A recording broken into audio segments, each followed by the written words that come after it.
ئەم دیمەنە جەنگی نێوان لەشکری سووریا و میلیتانەکانی داعش لە دێر زور پیشان دەدات کە دەکەوێتە ڕۆژهەڵاتی سووریاوە کە ناوەندی میدیای لەشکری حکومەت بڵاوی کردوتەوە. دیمەنەکە ئەوە نیشان دەدات کە شەڕێکی قورس لە ناوچەکانی گۆڕستانی دێر زور لە ئەرەدایە. ئاژانسی هەواڵەکانی سووریا سانە بڵاوی کردوتەوە کە یەکەکانی لەشکری بە هاوکاری هێزە پشتیوانەکان هەڵمەتێکی لەشکریان ئەنجام داوە دژی گروپە چەکدارەکانی داعش لە شاری دێر زور و ناوچەکانی دەرەوەی ڕۆژهەڵاتی شارەکە.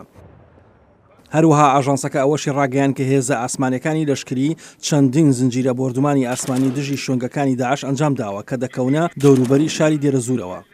هاوکات ئاژانسەکە ڤیدیۆیەکی بڵاو کردوەوە کە سەربازانی سووریا و ئەندازیاران و کرێکاران لە ناوەندی خزمەتگوزاری ئاوی عین الفیجان کە سەرەکیترین سەرچاوەی ئاوی شاری دیمەشقە. پێشتر ژەنەڕاڵی لەشکری سووریا وتبووی کە لەشکری سووریای عەرەبی و گروپەکانی بەرگری ملی و هێزە پشتیوانەکانی پاش زنجیرەیەک لە هەڵمەتی لەشکری سەرکەوتوو توانیویانە ئاسایش و سەقامگیری بۆ شارۆچکە و گوندەکانی ناوچەی وادی بەرەدا بگەڕێنەوە کە دەکەوێتە ڕۆژئاوای دیمەشقەوە.